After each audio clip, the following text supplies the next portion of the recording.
I can only imagine how much better this movie would have been if it didn't have to be a sequel to Stanley Kubrick's The Shining.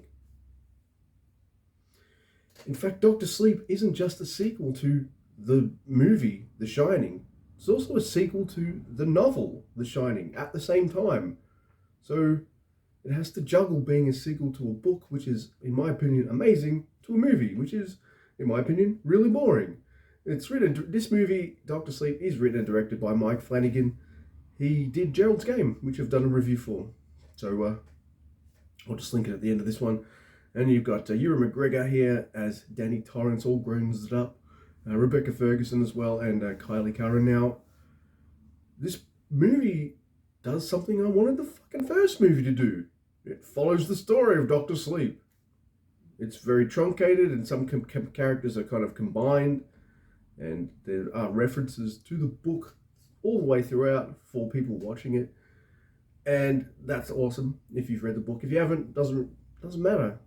This movie is fun, easy to follow, quite horrifying in some ways, like the book is. And you've got a grown-up Danny Torrance who has become an alcoholic, like his father, and he stops off at this town and starts to become better. You know, he goes to AA meetings, things like that, and in a nearby town, someone named Abra is being kind of hunted by this group of kind of leeches called the True Knot, led by Rebecca Ferguson. So there's going to be some mild spoilers. I have to kind of spoil some things in this movie, so I'm going to, because the ending situation here. And I'm enjoying this movie at a steady clip. It's really good. There's a little bit too much fan service to the original movie. I don't like the movie, so I didn't really need all that fan service. The original's not scary, all that interesting, really. I'm sorry. But, the ending of that, and see, the big part of it is the ending.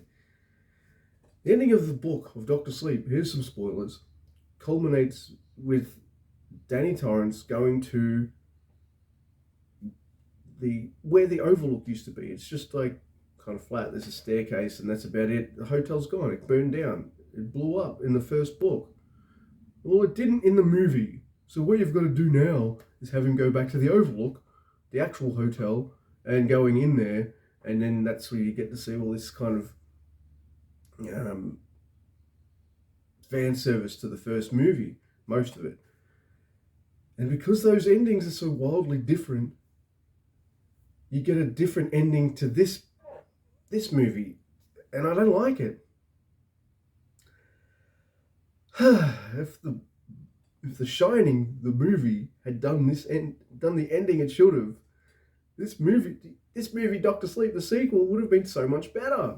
Instead, it has to rely on that crap in order to tell its story, and it didn't gel for me at all. In fact, it felt jarring and took me out for a bit. However, there is so much in this movie that I do like. Ewan McGregor as an older Danny Torrance is wonderful. I really liked him, and he was a good choice for the role. He put a bit of scruff on him, make him look a bit shithouse, like, he's on rock bottom, trying to get his way out. Really good there. And Rebecca Ferguson as the leader of the True Knot.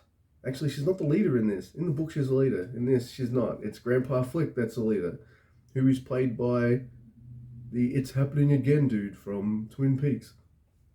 Yeah, the giant.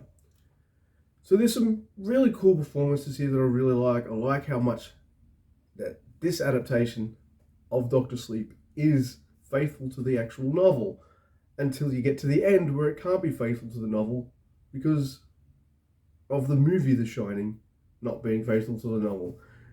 And I think if that's the only thing that really annoys me about this movie, look, the book ends on a really hopeful, fun, not fun, but a really hopeful note. It makes me feel kind of happy. I got a bit teary-eyed finishing that book. The movie Doctor Sleep doesn't really do that. In fact, it's a little dark. It's a little too dark. But because even though you had all this stuff to juggle, I still had a good time. So I'm going to give Doctor Sleep a higher score than I gave The Shining.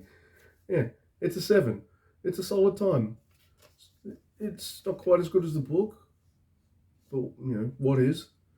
But It follows the story pretty well until you get to the end, which is wildly different. So if you haven't read the book and you watch this movie, you might be like, that was actually pretty good. I liked it. If you hadn't read the book, the ending might be an issue for you. It was for me. Having said that though, with all the amount of stuff Mike Flanagan had to juggle, I can only imagine Peter Hyam felt like this when he remade 2001. I don't think anyone needs to stress doing a sequel to a Stanley Kubrick film. Sorry. I don't think he's all that good. Wow, I can see a lot of people just being like, he doesn't think Stanley Kubrick's good. Is he crazy? Well, alright. I didn't like the 2 movies of his I've watched so far. But yeah, watch Doctor Sleep. I have some problems with it. Largely, it does what it needs to, and it does it well. Not great, but well. Yeah, I think I'd remember the books a lot better than I will these movies, that's for sure. Yeah.